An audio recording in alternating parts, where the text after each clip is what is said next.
seed sown into them had an opportunity to receive good seed, for it was all the same seed. Right? There was not a problem with the seed, but the soil, which is the heart condition. That's where the problem was.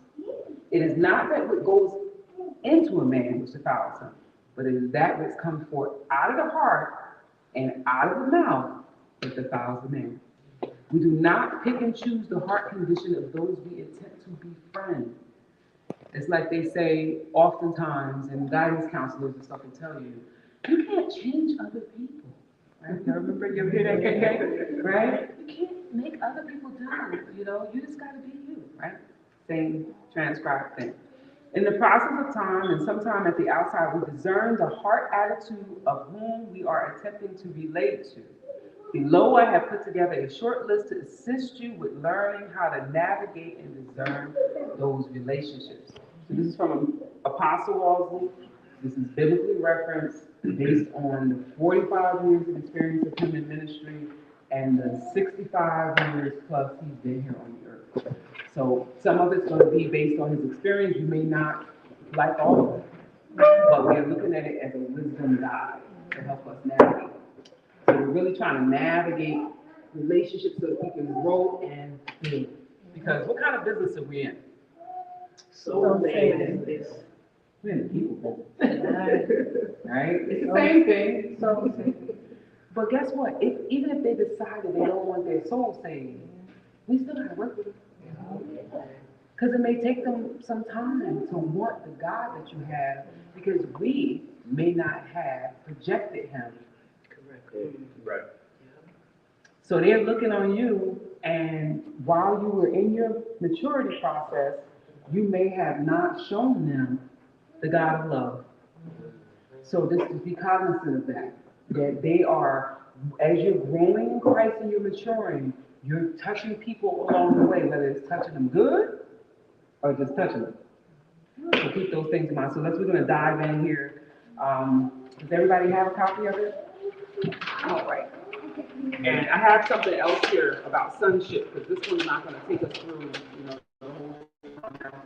You are welcome to get up. There's food up there. There's some hoagies up there, and there's fruit and some veggies and some dip. There's some sweet potatoes that have been boiled and some brown rice in a bowl. You're welcome to all of it. Amen. And don't feel like you got a, relational setting. You want to get up, you can get up and, go in and out. So we stopped last week at, I want to say we stopped at that cross-generational friends, like, is where we didn't finish. Like we saw it, we touched it, and we saw that it was going to be too much. So we just read right down in it. So what we'll do, we're going to start at 5. We're going to get a volunteer to read. Angel, come on over, huh? Get a volunteer to read, and we're going to dig right into this cross-generational friends. And this time, let's take our time in it and make sure that we walk away with everybody walks away with a good heart, please, and we'll go on down. You want to read? All right, pick it. 5.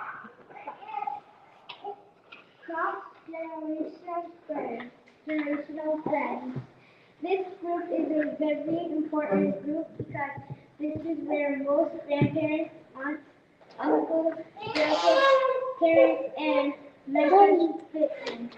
This type of friend is able to bridge the generational gap and develop heartful bonds. This is a closer, deeper relationship than the above mentioned relationship.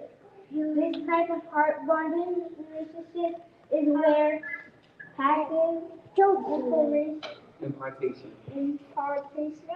and deeply held appreciation grows very, very deep. Amen. She got all those hard words. Good job. All right. So we read this, we started with this last week.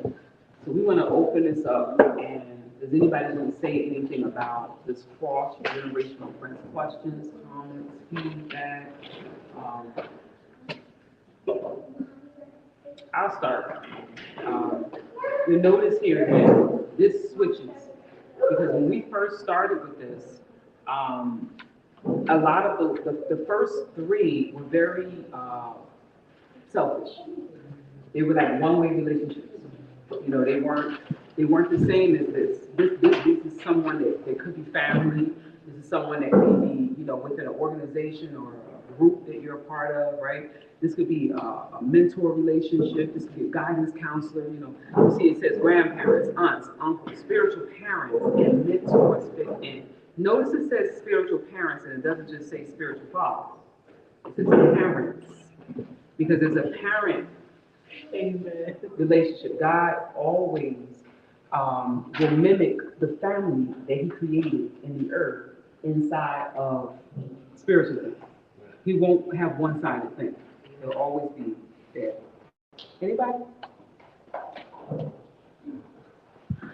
this is kind of what we touched on last week, Brother Sunday was talking about, that fathership. It's within the fathership. It's the mentor, it's that loving care, kindness, that reaching out, that supportive, you know. It's the attributes of a father. You know, everybody, all these people should have it in them. That will reach out to us, your grandkids, your sisters.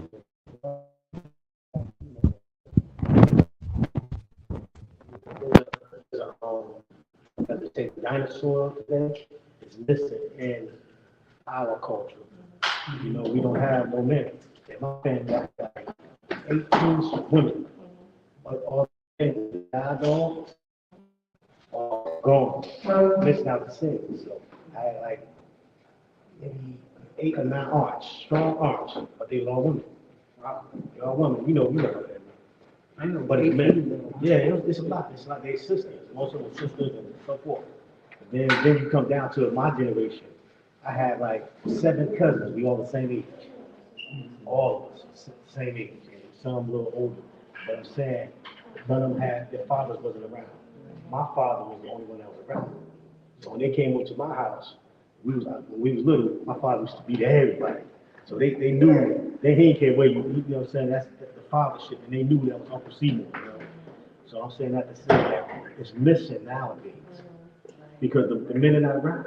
We mostly locked up or we out in the street. And if we are there, we're not active. We so tired of working and everything.